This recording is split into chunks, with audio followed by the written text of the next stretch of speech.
steep cobbled climbs, so you wouldn't be getting up those with a 62 tooth chainring like normally, like the Mirror, the Gerhardsbergen, yes. So what he's running to allow him to race with that 62 tooth chainring is a classified hub at the back, which, given that there's a 2-speed internal gearing within the hub there, that will effectively give him something like a 62 42 and a half tooth chainring.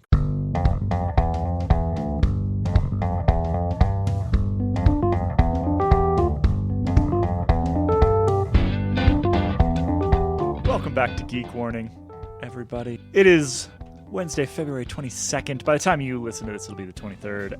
And we are officially less than a week away from a very big announcement over here at placeholder/Geek Warning World Headquarters. We're very excited about it. Keep an eye out for it next week. That's all I'm going to say for now. And now we're going to get into a pretty spectacular episode. Except Ronan has something to say already. I was going to ask, do you guys get Mr. Bean? Yeah, it crosses the pond every once in a while. There was one episode where he was like sending himself Christmas cards, and the way you're talking here, it's like you put yourself under embargo.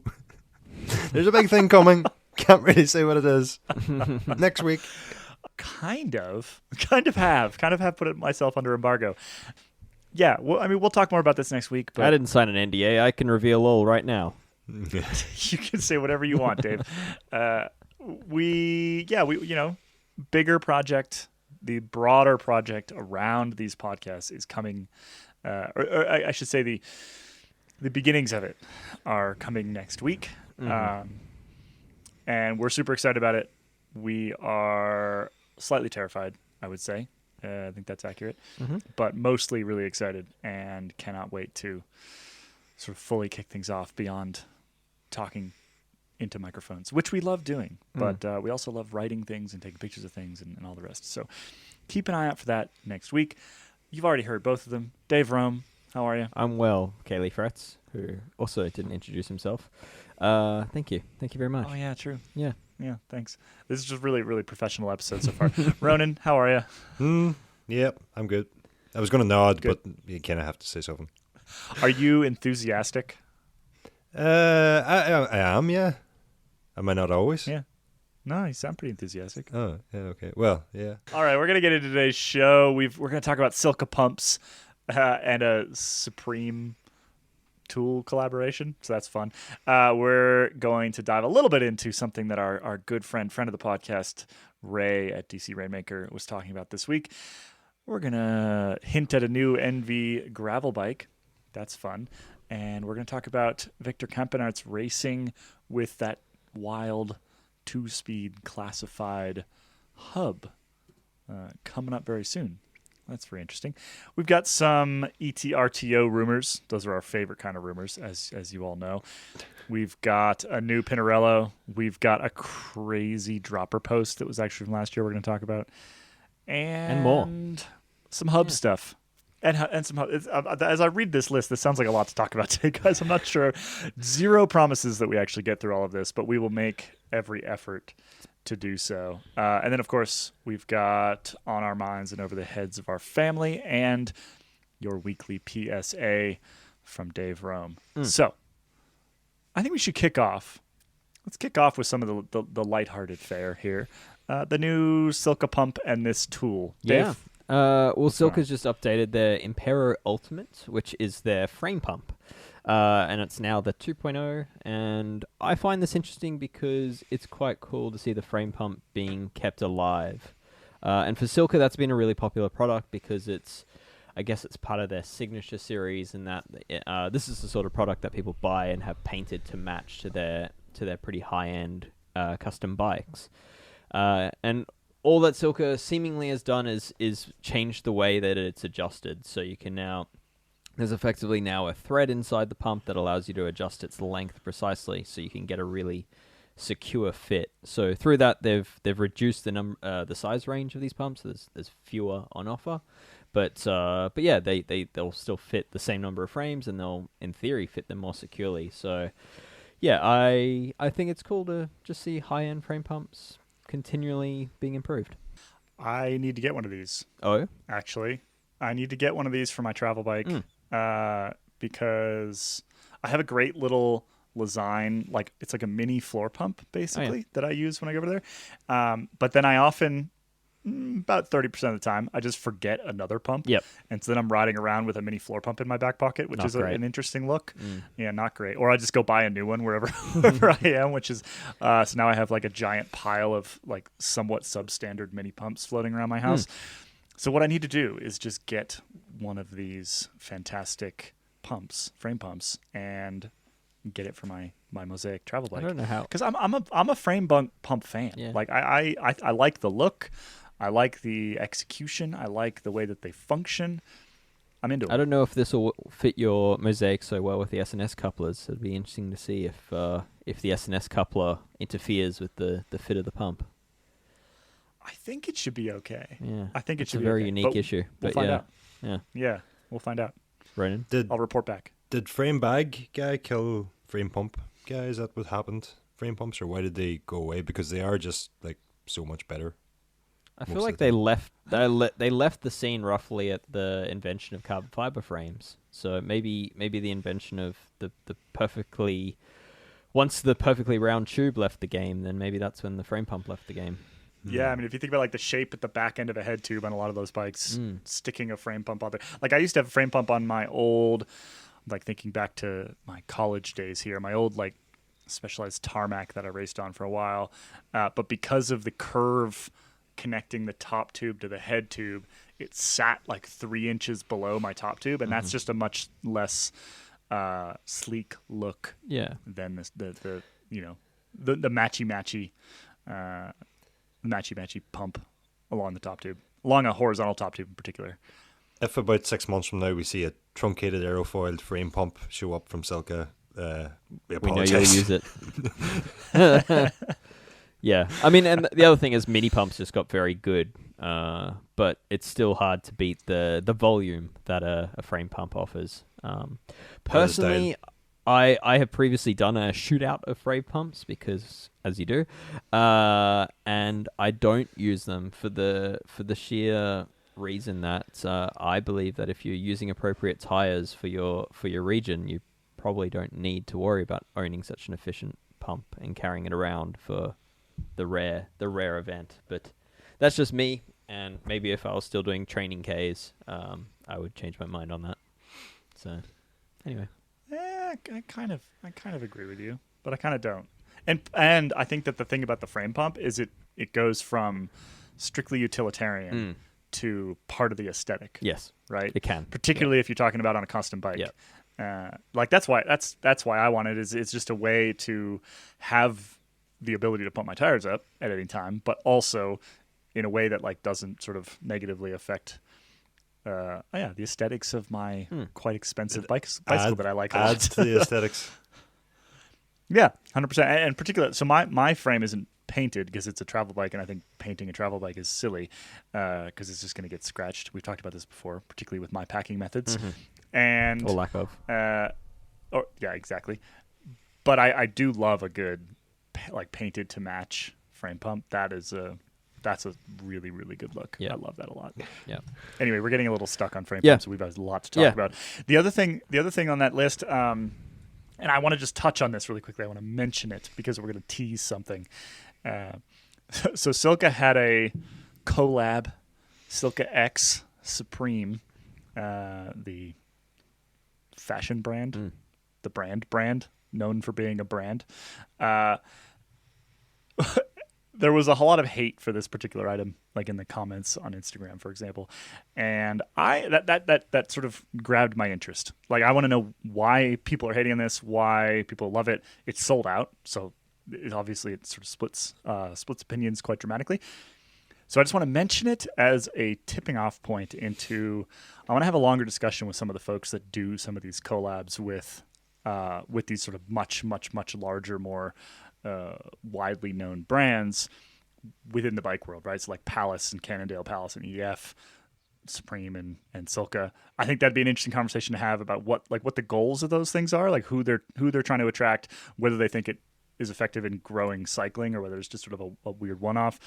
anyway, I think it's an interesting topic. So keep an eye out or an ear out for a podcast on that sometime in the next, I don't know. At the moment, we're quite busy, but at some point in the next maybe like 6 weeks or so, we'll see if we can get that one out the door. Dave, returning to the more nerdy, like I said, our good friend of the podcast, Ray over at DC Rainmaker, he had some things to say, not some particularly nice things to say about the Shimano power meter. What's going on? New Dura-Ace power meter, the R9200 series. Ronan, I don't know. I'll throw this one to you. What's happening? Popped up in I think it was on YouTube there a couple of nights ago. Just Ray over at DC Rainmaker had basically given his analysis on the new power meter from Shimano after, I think it was something like 8 to 10 months of riding it, and did not have very good things to say about it at all. Of course, the previous generation of this power meter was sort of plagued with accuracy issues also, and despite that, did also seem quite popular. But fast forward to the new 12-speed Dura-Ace and the new power meter, and they were sort of conspicuous in their absence amongst quite a lot of World Tour teams, especially at the start of last year, and a lot of us put it down to just availability, but Ray seems to think now that it's actually, well, I wouldn't say he seems to think, he knows now that it's actually down to quite a lot of accuracy issues that it's having. Specifically, he named 5 or 6 different accuracy issues with the new power meter, and yeah, really, it's not a great look for Shimano, for such a reputable, reviewer to find such issues. And he mentioned how he had difficulty just even getting a review crank to conduct a review on, and a sort of a fellow YouTuber, a colleague of ours or whatever, Shane Miller, GP Lama, he had similar issues and actually took to getting a lend of a Dura-Ace power meter from a local bike shop and had similar results. So I'm not going to go into it in too much detail. The video is over on Ray's site for anybody who wants more details, but it's not a great look right now. Yeah, I just find this surprising because, I mean, Shimano's not new to power meters. I mean, their power meter tech dates back to their bikefitting.com acquisition. And more recently, they acquired Pioneer's technology. So it surprised me that there was known issues with the previous version and that they haven't overcome them. I'm wondering, is this just a software issue, or is it a firmware issue, or is it does Ray or Shane, are they pointing towards more of a Ray actually pointed, surprisingly, I think whenever I clicked on the video, I assumed it was going to be a design issue because that was sort of the problem with the previous crank, and it is quite similar with the new one. But Ray actually pointed to perhaps it's just some of the hardware and electronics used within the new power meter just aren't up to scratch, which would suggest that this cannot be easily fixed. So I think everybody is hoping it's a software issue, can be updated with some sort of firmware update, but who knows? It doesn't appear to be like that. Yeah, well, okay. Well, yeah, I guess one to watch. Is it still built on the Pioneer tech? I think. Because it was just like a Pioneer for a little while, right? It's similar. There's definitely some there's definitely some similarities in terms of the tech used here and the design approach, but yeah, I mean they're not the same. For one, like the Pioneer, my understanding was actually quite external in its approach. It was very much attached to a pre-existing crank, whereas Shimano's does make use of the internal aspects of the crank. Again, considering how packed the run sheet is this week, maybe we want to pick up another week, or maybe even one for a deep dive episode. But just power meters in general, I'm becoming more and more, what's the word? I wouldn't say disillusioned with them, but at the same time, Shimano are not alone in terms of accuracy issues with power meters, and considering how much these things cost and how, I don't know, can we say mature the technology is at this point? Like, it has been 40 years since the first SRM. I think we are at that point now, and still you could have a power meter that basically gives you WHATS instead of WATTS. A guesstimeter. That was did you prepare that, Ronan? Did you prepare that little quip there? No, well, I mean, I didn't prepare it, but I've maybe said it a million times previously. So that was a little bit too smooth. A little bit too smooth. He's running his own run sheet here. He's got one he didn't share with us. Let's move on from this. We just wanted to highlight it mostly because Ray does great work, and we want to basically head on over there and you'll get the full details. And I do think it's worth us diving into a bit more later on. Up next, new Enve gravel bike. So actually, technically, the day that we're recording this, we're not supposed to talk about it. By the time it goes out, it will be out. So I think the embargo's up tomorrow, right? Yeah. So Dave, Yeah. we don't have a ton on this, but anything that Enve does in the carbon space is worth talking about. So what is it? It appears, I actually don't know anything official about this bike. I've just heard whispers of it, and now Enve themselves are teasing it online. So now we know it's coming out tomorrow. But it appears to be a gravel version of the Melee. Melee? I don't know. Their production road bike. So it's the Asian-made road bike, which is personally I find one of the more attractive production road bikes on the market today. One of the higher-end options.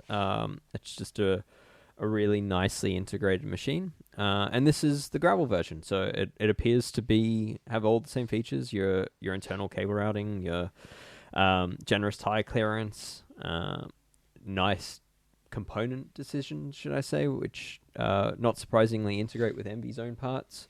But yeah, wider clearance, and this one shows it having mud on it. So it shows a round seat post because there's dropper compatibility. That's probably all we can say at the moment, but given their road bike and the generous tire clearance on offer there, I wouldn't be surprised if this gravel bike has room for maybe 45s is my speculation. Yeah, I think it's one that I'm intrigued to see more of. We'll come back to it. Yeah, that's all we know for now. Mm-hmm. I'm sure. I'm confused. You said it's got mud on it, but I thought it was a gravel bike. Would mud tricky. Make it a cyclocross bike? That's where what my if you mind came would go. across muddy gravel? I think we need a new bike category for this sort of terrain. You just mud. Okay. A grud bike? Yes. Or a Maravel bike? It's coming. Grilled bikes are coming. Moving on. This is an interesting one. So this isn't actually the first time this has happened, but it is worth bringing up again. So Classified, the tricky, fancy 2-speed internal hub thingy, as repped by people like Tom Boonen. It has been raced before. I think, Ronan, you said before we hit record it was used by Uno X last year. At the Tour de Hungary? Yeah, but it's going to be back in the World Tour this weekend. So what do we know about this, and what are the implications? It was actually, I think it was Will Jones over at Cycling News had reported this morning. And yeah, basically Campen R2 is known for all his marginal gaining. He's one of the founding members of the Marginal Gains Club.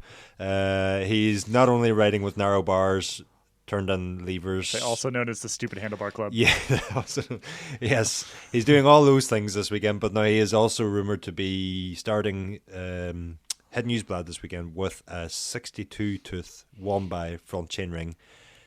And obviously Het Nieuwsblad includes quite a few Flemish hellingen, steep cobbled climbs. So you wouldn't be getting up those with a 62-tooth chainring like normally, like the Muur, the Gerardsbergen, yes. So what he's running to allow him to race with that 62-tooth chainring is a classified hub at the back, which, given that there's a 2-speed internal gearing within the hub there, that will effectively give him something like a 42.5 tooth chainring combination up front, in a good old fashioned 2x chainring setup. He would have something like a 42.5. So obviously, the question would be why. And actually, Cameron did something similar last year for Het Nieuwsblad. He raced with a 58 tooth chainring, but it was a 2x setup that time. I think he had a 42 on the inside as well. But This year he's gone a step further. The reason you would want the bigger chain rings is obviously for the drivetrain efficiency. This year he's gone a step further to get one by for presumably for aerodynamic improvements also. And so also yeah, chain security. I mean, we've seen enough chain drops once people start using stupidly large chain rings. That I can understand the desire to improve the reliability of the system. Is it stupidly large chain rings, or is it just group set manufacturer supplied? Not Shimano. Yeah, not Shimano or not SRAM or not Yeah. Campag. Different chain rings for the grip set Yeah. that they're using. Yeah, that too. Yeah, I mean, it's. I guess once you get to 62 tooth, aren't you forced to not be on? No, that's what I longer mean. be Yeah, but on if Shimano, you want to go anything above 54 with Shimano, then you have to go to another supplier. So, Yeah, I think Shimano does produce up to 58 for their team use. Okay. If I'm not mistaken, I think Shimano has supplied Ineos, for example. I think were supplied 58 teeth chainrings, which someone didn't use at the World Champs. But yeah, I think it's above that you start to definitely get into the realms of outside of intended group set use. Well, so let's talk briefly about the marginal gains here, because I think that's the interesting thing. I mean, Classified's whole pitch is that they can have a 2-speed internal hub that does not add significant drag, right? Because that's always been the issue with these systems. If you're talking about like a roll-off, for example, what are they, like a 14-speed internal? But there's a fair amount of additional drag out of that. Not enough for like your average bike packer to care, but enough for Victor Campenaerts to care for sure. Yeah. So that's Classified's pitch. But there's, I mean, the increase in drag can't be zero. I don't see how it could possibly be zero, and I don't think that they're even claiming it's zero. So Campenaerts has done the calculation here that the improvement in drivetrain efficiency from the large chainring and presumably chain line and aerodynamics outweighs the Classified 2x internal 2x. So the loss, drag. the increased drag from the system is only there when you're using the planetary gear, which is in the lowest gear. So that 0.7, 0.73 or whatever it is. So yeah, your low effective chainring on that hub. In the big chainring, so when it's effectively the hub's locked out and you're in that 62 tooth chainring, it's basically just a hub at that point. It's just a well-sealed hub, and it's questionable whether there's drag there versus like a lesser sealed ceramic bearing hub, but maybe he's using something special in this one. So he's thinking he probably is going to spend a lot of the day in the 62 anyway, in the full gear, right? But he's not going to go up the Mur in that. No. He's not going to go up the Kottenberg in that. No. So again, I assume that he has just done the calculation and sort of like across the entire day, he ends up saving more kilojoules with this system than not. So I've previously spoken to Classified about this, and I've ridden the product as well, and the drivetrain losses when you are in that smaller position for the hub, they believe are so negligible that at that point it's questionable over whether you're losing efficiency versus being in a smaller chainring where there's more chain wrap, and also through the chain line losses. So they think it's kind of a wash. I personally couldn't detect the difference, but I could hear it. There was a slight whirring noise coming on the quietest of roads. You could kind of hear that there's something going on there that would be creating or taking away a little bit of energy, but it's not enough that I could feel it. I guess the question is as well, it's like, as you said, Caley, you arrive there having spent less energy, but if it's where the race is decided and you have any extra drag there, that is it worth it? And as you said, he's probably made the calculation. I think it was Josh Portner I once heard say that for every tooth you add to the chainring, you can find a third of a watt in terms. So the difference then between a 62 and a 53 would be 2.5 watts, and then presumably at the same, I presume, would apply to riding a larger sprocket on the rear to match that 62. So it could be another 2 watts in that. So, you could be looking at 5 watts here, plus the aero savings, plus the chain retention. So, it doesn't surprise me that Campenarts is doing this, because he's got a track record for stuff like this. But I think the key thing here is that actually Campenarts is a damn good classics rider now, and could actually win on Saturday. It's not outside the realms of possibility. And then, it's fascinating to think, well, just how many people might turn up to the Tour of Flanders with the same setup if Campenarts goes from a good rider to a Het Nieuwsblad winner. That's the kind of catalyst that we've seen previously just flip a peloton's mindset. Yeah, the thing working against them here is, honestly, there's going to be some significant drivetrain sponsorship conflicts here for a lot of riders. There's also the fact that if he punctures, he's out of the race. There's that too. Because he's not out of the race. His team car will have to give him a rear wheel. He cannot take a wheel from neutral. He could, but again, he's not getting up the mirror. You can definitely swap in any wheel. It'll fit without any issue. It's just then at that point, as you say, he's stuck on a 62 chainring, and probably with a smaller cassette than he'd bargained for. But it's this system requires its own cassette. So you're talking about a rear hub and cassette that isn't sponsor correct. So I think there will be some teams that, even if the technology makes sense, they just won't be allowed to use this. How far Victor has come from the only reason we were talking about him is because he asked a woman out by painting on his chest at the Giro time trial. It's come a long way, Mr. Campenarts. Next on our list here, this is getting into the geekiest of the warnings. We have, from a good source, a rumor that the new ETRTO standard will mandate nothing wider than a 23 millimeter internal width for use with 28 millimeter tires.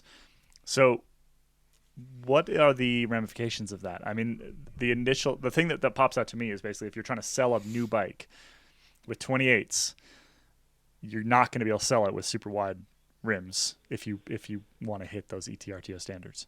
I guess the biggest ramification here is the obvious one, that there are some road wheels on the market today that run a 25 millimeter internal rim width that potentially will have to rebrand or potentially change their marketing materials to make it clear that the combos they're currently pitching as fine are not fine. And I guess the specific example of that is Zip's 303 Firecrest and the 353 NSW wheels, which are like their mid-depth road wheel, all-round or road wheel, and that's a 25 millimeter internal width hookless rim that currently they claim is fine for use with 28 mil tires. Is this anything consumers have to be worried about? I'd say the only thing consumers need to be worried about is, if this proves to be true, then maybe, I don't know. Pay attention. Not. It just reiterates the fact that you need to pay attention to how wide your tires are relative to your rim inner width. Yeah. So it was myself that got past this piece of information, and the person who shared it wishes to remain nameless, so we shall do that. But I did ask, are you aware, and this is someone within the industry, I was like, are you aware of any issues or any failures that may have motivated this change? And they were not aware of anything. I'm not aware of anything that might have motivated this. That's not to say something doesn't exist, but it's as far as this source is concerned, it is happening. It's only a matter of time. They've been communicated the information. They are designing new products based around this piece of information. And the other thing that we discussed was, like, yes, there are rims out there, road rims out there for road tires that are said to work well with 28s that do have a 25 millimeter internal, but most rims with that width of internal are actually gravel wheel sets.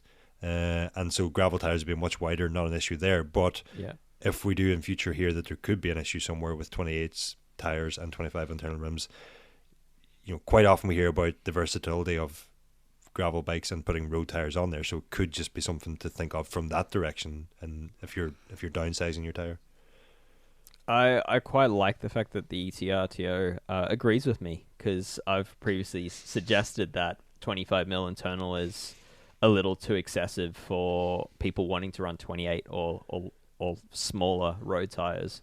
The width certainly makes sense as you go wider, like into the gravel realm, or even all road, sort of like 30, 32mm space is great. But yeah, I've previously suggested that I personally tend to not go wider than, say, 23mm rims for road use, just because I find it squares the tire off too much, and then the bike's handling gets sacrificed as a result of that. 30 is the new 28 anyway. 30 is the new 28, but 28 is still the same old 28 that is more relevant for road racing, I would say. Are we talking tire size or years of age? It's a good question. I'm moving us on. Speaking of years of age, there's new Pinarellos. Yeah. Well, I was going to say 2 new bikes. There's actually 3 new bikes and 2 new frames. There's an F series. They've basically done away with the old Paris and Prince frames and bikes and replaced them with a new F series. So that includes the F9, which is a top tier, the F7, and the F5, which is sort of the entry to the range at that point. And then alongside that, you've got the X series, which is more of an endurance, not all road, but endurance bike in the more traditional sense of what an endurance bike is, rather than what an endurance bike has become of late. Anyway, I digress. The F series is the one that sort of caught my attention because it is, well, obviously Pinarello have got the Dogma F, which is obviously their race ready bike, the bike that any Ineos Grenadiers ride, but this new F9 in particular and the F7 are what Pinarello are sort of describing as their new race ready bikes for, you know, for anybody who isn't maybe looking to meet the buy a Dogma. To buy a Dogma, yes.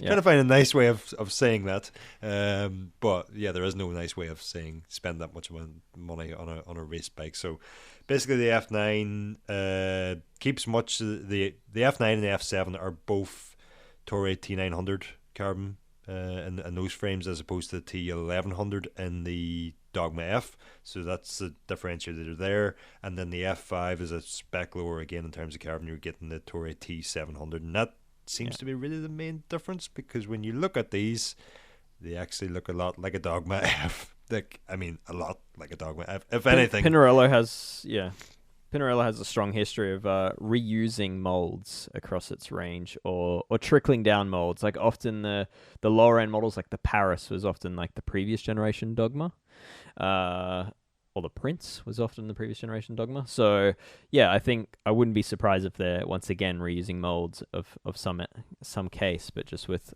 more material in it. Well, you've kind of skipped to the punchline there, and that's what I was sort of wondering here, in that these bikes, you know, there's so much information about them out there. We don't need to go into all those details again, but I'm sort of looking at them and going, why now would I buy a Dogma F? You know, put the price aside, and these new bikes, while they are lower priced than the Dogma F, they are by no means cheap also. Like, let's just be clear about that. But also I'm looking at it and saying, well, if the new F9 comes with your Race Di2, apart from an upgrade in the wheels and tires, I can't really look at point another thing that I would say there is why I would go and spend an extra 2,000-3,000 on a Dogma. You clearly are not the customer, because the customer buying the Dogma F is buying it because it's a Dogma. It's the best. It's the same reason why Specialized sells S-Works bikes. It's that there are a number of people out there that just simply want the best regardless of the price. And Pinarello, owned by the Louis Vuitton group, have absolutely nailed their marketing in terms of appealing to that customer. So yeah, I think that's the answer. I think the F bikes are interesting. I think they're still quite expensive. Like, it's still talking about, I think I saw $8,800 for an Ultegra Di2 model. So I mean, that's not the most expensive bike, but it's competitive with other bikes on the market. But it's still not a cheap bike that we're talking about here? Yeah, well, the pricing I have here is in euros, so forgive me for anybody who doesn't work in that currency, but you're looking basically €12,000 for either a Dura-Ace Di2 or a SRAM Red equipped F9. For an Ultegra Di2 or SRAM Force equipped bike, you're looking at basically €8,800. And then below that, the F5 with 105 Di2 is €6,800. There's some other options with different wheel sets and that. There's a frame set only option for the F7 that comes in at $5,000, but a step in than the Domane. Yes, a step in the right direction, but we're still not. It's kind of shocking. There's still a lot of money involved in buying one of these bikes. And just to go back to your description of the customer there, Dave, like I was going to admit that I actually am a Dogma customer, having previously purchased a Dogma, but given the description you just gave, now you have a child. Well, I got a very, very good deal on that Dogma at the time, let's say, and yes, I also didn't have a child at the time, but given the description you give of Louis Vuitton and other things there, none of those things I have, so clearly I'm no longer the customer. Oh, fair enough. The Pinarello X came with a sentence in their press release that stood out to me, which is, the Pinarello X is dedicated to all riders who ride for pure pleasure, but who still need the thrill of powerful acceleration and adrenaline-fueled descents. The word "need" is very good to me. I like that. Should we do a whole segment on favorite sentences from marketing copy? I think that would be pretty fun. You could have like a game of Guess Who. There's some real ringers out there. Yeah. Oh, play that game. Yeah. Read the sentence, and then the other two of us have to decide what recent press release that came from. That is a good one. Okay, that's a future segment for sure. All right, we'll keep that one in mind. Yeah. Keep that one in mind. Keep those marketing copywriters on their toes. One other thing just about the pricing there that struck me, and is going back to the F9 for a second there, the F range. The F9, the Dura-Ace Di2 version, is not available in either the UK for certain, and as far as I understand it, is also not available in the United States. And the question I had when I seen that was just, does this bike, which is available in the EU market for €12,000, does that exist purely to make the other bikes, the Ultegra and the Force bikes, and basically have a differentiator in there between Dogma F, F9, F7, and then all of a sudden the F7 starts to look even more appealing? Or why else might not be available elsewhere, I guess, is my question. I think it's as innocent as the fact that they're probably assembled in Italy, and logistically it's no difficulty to just keep the group sets near the frames, and when they get an order they just ship it out, whereas in the UK and the US they actually have to warehouse those bikes, and they've decided that the customer wanting a Dura-Ace bike is a Dogma customer. Yeah, I suspect it's something as innocent as that, which is, if you're going to buy a Dura-Ace equipped bike at $12,000, spending an extra few $1,000s for the Dogma isn't going to hurt you. When our enormous media empire gets off the ground, we'll just buy ourselves Dogmas as much as we want, right? A Dogma a month, I think, is what's written into your contract, Ronan. Is that right? Because that's in place of pay, right? Yeah, Still sounds that's pretty right. generous to me. No, we're not. We're not paying you anything. Not quite sure how I feel about that. That could actually work out a lot better. Yeah. Oh, they're copies. Oh. Let's move on from Pinarello. We've spent a bunch of time at Pinarello, although it is one of those really fascinating brands to us, I think. Let's talk BMC. Rome, there's some mountain bike stuff that we want to get into. Yeah. BMC revealed a new four-stroke, which is their cross-country dual suspension racing platform. They revealed this late last year. But what stood out to me, and one that I think had gone over the minds of quite a few people, is it has an integrated dropper seat post. This isn't the first time BMC have done an integrated dropper. This is the first time that they've done an integrated dropper with a pressurized air chamber in the frame that counteracts the spring force of the dropper, which means this bike has an automatic dropper post. So traditionally, a dropper post has a spring, a coil, or air pressure in it that you have to overcome that pressure by sitting down on the seat post. and that lets you lower it, and then that spring with the push of a button will pop the seat post back up. BMC have added this air chamber to basically let you, with the push of a button, lets it drop itself. First of all, I think we should call this segment Dirty Dirty Dave every week. Second of all, I do not want. I just came up with it. All right. And I think it's the best. Okay. All right. Whatever. Second of all, dropper posts are notoriously terrible from a dependability perspective. They were. They remain like they're a lot better than they were, but they're still not. Like I still run into broken ones on a pretty frequent basis. You should use better dropper posts. So adding this extra, this feels like a solution in search of a problem. It is. A really good way for me to get my dropper down is just to sit on it, because my butt is actually right there already. It's ready to go. It's prepared to push on the saddle, sit on it even. It's an effective mechanism. I'll give you that.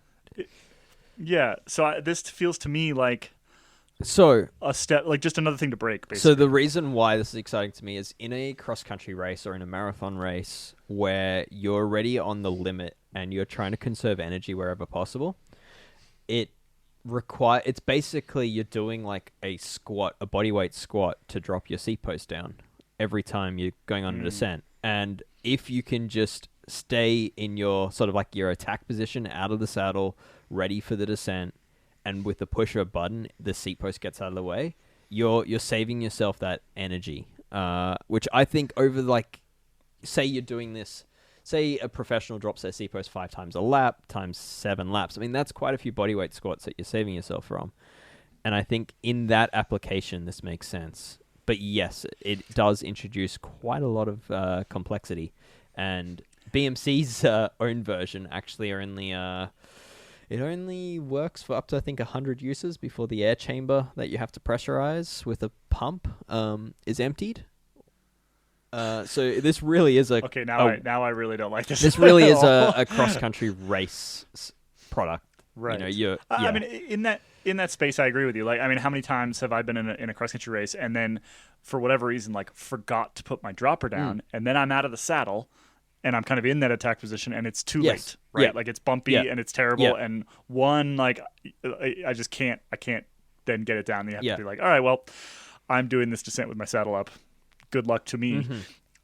In that particular situation, I think it makes a lot of sense, but it definitely feels like one of those, as a consumer item, run away. Yeah, no, I know. Run far away. I think this is very much... I don't think it's... Yeah, I think this is the mountain bike equivalent of a time trial helmet. I think it's a niche use, very much a race day use, but I think that's cool that BMC's looking at that. I have to interject here, and I'm by no means a mountain bike expert, but everything you're saying here, like a solution looking for a problem, time trial helmets, niche use, race day only, everything I'm hearing is just like sending off all sorts of alarm bells that I should be really, really interested in this. This is exactly the kind of product that I look for. Yeah, you should be. So it's... I am also in the market for a dropper post, but it has to be sub 300 grams, so if anybody can help me with that. Probably first of all, go back to our SL. Yeah, it's one of the lighter ones going. Just chuck a height right on there, you'll be fine. Yes, but then you need a very not aerodynamic quick release lever to poke out, which is not Ronan style. Very true. Yeah, very true. Yeah. Well, I think. I don't know. This is one of those products I can appreciate for the narrow use case, but I fear that narrow use case will be marketed as a wider use case than it actually is. And so I think that would be my 2 cents to the consumers out there is like, do you need this? Is it just going to break on you? Do you want to pump up your dropper post? Probably not. If you are a professional mountain bike athlete, absolutely, this sounds great. Yeah. If you have a bike that you race all the time, sounds awesome. For let's say for me, I do 3 to 4 cross country races in a given season. No, thank you. Yeah. No, thank you. And I will say that this isn't something I would personally buy just because of the complexity associated with it. So you're buying a proprietary dropper post system built around a proprietary frame bladder system that holds this air. There's a lot to go wrong here. And in 5 years' time, I don't doubt that you will not be able to service this. But I think if BMC can prove that there's value in this, I think there'll be investment in the space, and I do think that automatic droppers are one day going to become a common sight in race use, and they will be reliable and not require inflating with a pump. Yes. Are they taking orders yet? I'm so on board for all of these. Yeah. BMC 4-stroke 2023. Will they take a Dogma and swap? Will cost less than a Dogma. Yeah, swap it for a Dogma. You'll be fine. It actually doesn't. I checked the price. It costs more than a Dogma. Oh no. Jesus. Yeah, and you got to bring your own air as well. And my Dave Rome recommended the air compressor won't even pump it up to the pressures required. I would have to pump it up by hand. Here, I could get a frame pump. No, a frame pump wouldn't fit it. No. You need a shock pump, Ronan. A shock pump. Just ask any mountain biker, like with mud on their legs and baggy shorts that you ride past, and they'll have a shock pump for you. Well, thanks for today's Dirty Dave segment, Dave. If I don't know if I like that. Musical that's too bad. Yeah. If you have any musical talent, we need a Dirty Dave theme tune. I'm imagining some dirty bass. There's probably going to be some dirty bass in there. I think we probably need a little bit of sax, actually. Somebody I could go with. Yeah. Ooh, somebody singing Dirty Dave. Yeah. All right. Yeah, I know we've got some talented folks out there. So, all right. Get in touch if you want to make us a theme tune. Also, if you have no talent for music, still get in touch and send us in something that could be better. Let's get this sorted. Amazing. All right. Let's get to hubs. Dave, some hope. Yeah. Hub I love a good hub segment. Hope have released a new model, the Pro 5, which takes over from the Pro 4, which took over from the Pro 3. You get the idea. You don't say. But the reason why this is interesting is Hope have long had, I guess, these UK-made hubs, machined hub shells, really nicely anodized in colors.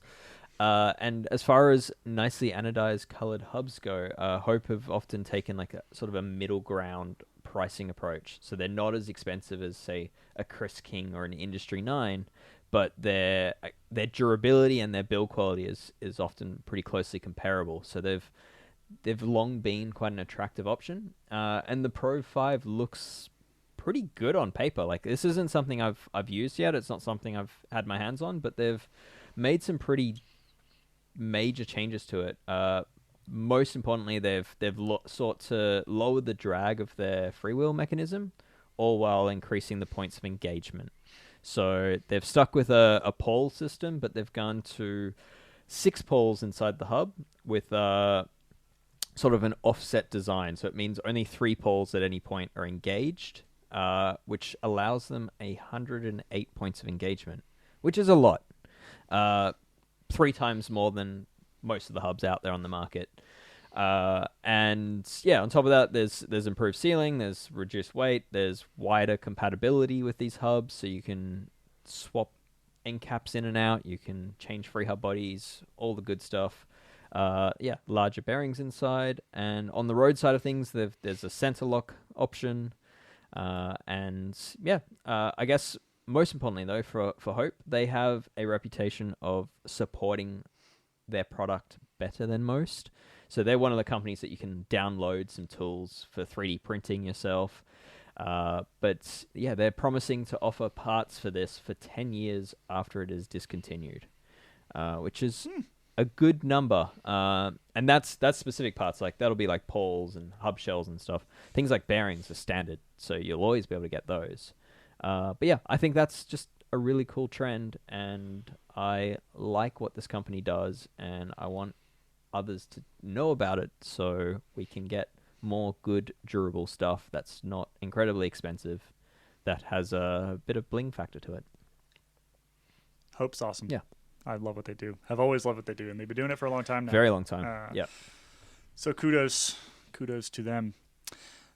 Do we want a PSA or do we want to over the heads of our family first? Well, whatever. We can. Yeah, whichever we want to do. Let's get your PSA and we'll wrap up with over the heads of our families. Yeah. So Dave, what is our public service announcement for today? It's a message from your folks, and your folks want to remind you to not ignore the headset that they hang out with. And what I mean by that is the headset's the bearings that your fork runs on, and especially if your bike has a carbon fiber steerer tube, if you would ever run that headset loose, there's a good chance that you have possibly grooved a ring around your carbon steerer tube, which could potentially become a stress riser and could potentially end up in a really bad day for yourself. So yeah, I think it's important to remind people that once in a while, it's a good idea to service the headset, put fresh grease in there, check that the bearings are still good and that they're running smooth and that there's no play in them. But while you're doing that, that gives you the opportunity to just visually inspect your fork. And yeah, you just want to make sure that the fork steerer, it has a smooth finish to it, no signs of abrasion or compression or cracking or anything like that. It should just look fresh. And if it doesn't, then consult a carbon fiber repair specialist. Ronan. Is this like a one ride with a loose headset, or is this like neglected for a year kind of thing that happens? I would say I've seen the grooving happen after as little as like a week of riding with a loose headset.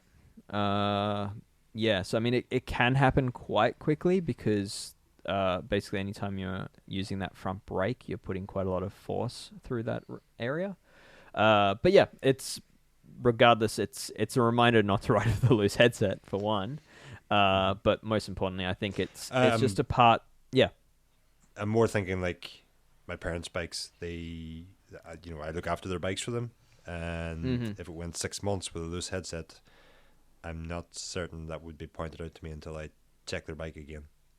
So it's more that's just one example. Or when I work in the shop, you would have bikes that came in with a loose headset. How long has it been loose for? Who knows? Yeah, and that's I guess my point is, if you've got a bike that you don't know the history of that has a carbon steerer and it's come in with a loose headset, if you're a mechanic, the responsible thing to do is probably to tell the customer, let's play it safe, let me pull the fork out of that bike. It will cost you a little bit more, but then that way I can say for sure that bike is safe. And I think as a consumer, it's just a good thing to do maybe once a year or so, is just to take the fork out of your bike and service that headset and give yourself that assurance that all is well. And yeah, if you do see the ring of death around your steerer tube in line with that top headset bearing, then there are repairs out there that you can have done. But yeah, it's worth not playing with. So yeah, yeah, I think it's just a good PSA. A good PSA because it's a part of the bike that most people forget it needs looking at because it is hidden. So yeah, and a part of the bike that finds new and interesting ways to kill you on a regular basis. So let's try to avoid that. Yeah, exactly. Let's avoid falling down.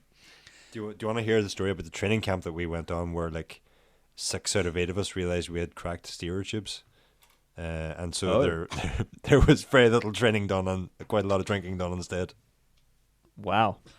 This was like after the first spin. I think one rider had a crash and the rest of us like, we better check our steer tubes. Oh, we've all got cracked steer tubes. To the bar. Were they new bikes for the season, or the like?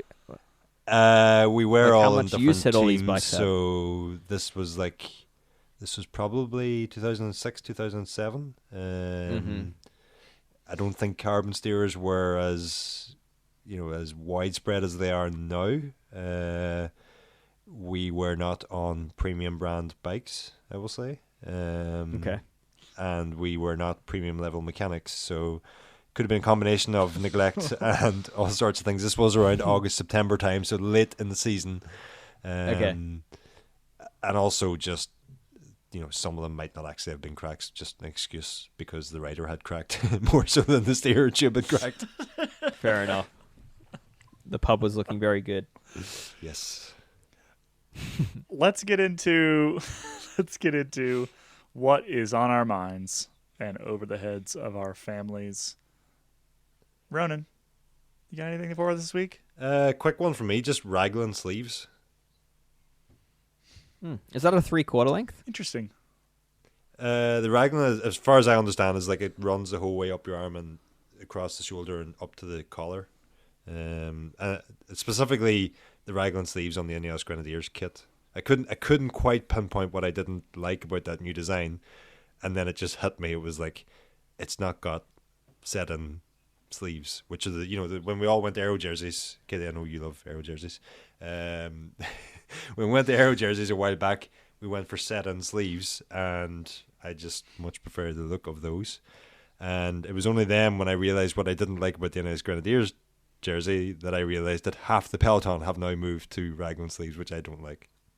So, How rude of them. yeah, inconsiderate, I might say, but Now it's going to bother me next time I look at pictures of riders, because I also didn't know what felt weird, but now I know. So thank you, Ronan. Or no thank you, I guess. it's everywhere. That's unfortunate. It's everywhere. Dave Rome, you got one for us? Yeah, after a gravel ride that turned very, very noisy over the weekend because it turned out that I had forgotten the distance that I'd put on my wax chain and had run out of said wax in the chain. What's on my mind is that I need a better system to remind me across the many, many bikes that I ride which one needs chain attention and which ones don't. So yeah, I haven't quite figured that one out yet, but yeah, the downside of waxing is when you've got 8+ bikes in circulation, you forget how far you've ridden each chain for. And yeah, as it turned out, I had the very, very irritating ride as my chain had become dry metal. Can you guess what my response is to that, Dave? Don't wax my chain. What if we put the lubricant for your chain like in a bottle, for example, and you could just put it on anytime you want. You could even like bring it with you on a bike ride. Bottled chain lubricant. It'll Sounds never like take off. snake oil to me. I say that, but I'm actually I am going to wax. I'm waxing a chain this week. Nice. Because I'm going to wax my travel bike chain Yes. because it's gross. Yeah. Clean chains are awesome. And it's time. Yeah. And I did like ages ago, and then I did the same thing as you, Dave, which is like forget to wax it before a trip, and then got there and I was like, well, literally my only option is to go buy some lube and put it on, and then I just haven't bothered to get it all the way down to zero again. But I'm for doing it you, this Caley, week. I would recommend waxing your chain, but then getting a very nice bottled drip wax that you can then use as a top-up lube while you're away on traveling. So something like Ceramic Speed UFO drip, or a Silca Super Secret, or a Rex Diamond, or something like that. And then that way your waxed chain can continue to be waxed, but on the move. There we go. Yep. What's on your mind? Well, I have a sort of like continuation of last week's, which is the debate around the Valley in the Iron Horse Bicycle Classic, because I had a bunch of people message me about this and be like, well, you've got 45 minutes in the Valley and you're going to save more watts there in the fast part, that it's worth going more aero. And I don't agree, I guess, because I'm going to be in a group that whole time. So like last year I was, it's 2 World Tour pros in the front of this group. We're going 55K an hour, but I'm doing like 230 watts in the back. So I don't know. Your thoughts? Like, is it worth going all aero and doing 220? Or is this still something that I want to focus more on the Have you considered a 62-tooth chainring in a classified rear? I have not. Maybe you should. Yeah, I mean, it would be good for. So I didn't really describe the course all that well last time, which is like, because it's 45 minutes in the valley, and then you climb, and the steepest part of the climb is actually right at the beginning, You climb. You get all the way up to the top of Coalbank Pass, and that's at like 10,000 feet. But then you descend, big descent, probably 5-10 minutes, down like another 1,500, 2,000 feet. And then you climb back up again to the top of Mullis Pass. And that is again at like 10 and a bit. And then you drop all the way into Silverton, which is at like 7 something. So like I said, I didn't describe it well last time because I said that you finished higher than you started, which is true. But you also go way higher than that and descend a couple different times, twice actually, including a descent that drops you down basically into the finish line. So there is a fair amount of like high speed descending, and it's pedally because it's highway grade for those descents. So it's like American highway grade, which means nothing is steeper than about 5-6%. And so it's often very much like you got to stay on the gas to hit max. You can't just sit there and tuck. You'll go way slower if you sit there and tuck. So a 62 chainring would actually be not the worst thing in the world for last year. I had a compact on. I had a 50 and a 34 up front, and that was the worst thing in the world. Why I hate compacts. And I will be fixing that before this year for sure. At least put a 53 on or 52. But yeah, it's not a bad idea, really. Yeah, go all in. So that's where I'm at. The valley is the part that seems to trip people up and tripping me up at the moment. It's like whether I should go more aero, given that sort of 40 minutes in a pack. A listener did contact me after that episode and said, all Caley needs is a new giant propel. And I actually don't disagree. I think the same person might have contacted it's quite me, possible. actually. Yeah. But yeah, I mean, like, I guess that bike being a very lightweight aero bike, so you kind of do have benefits of not carrying around a heavy aero bike, but you have the wind holding ability.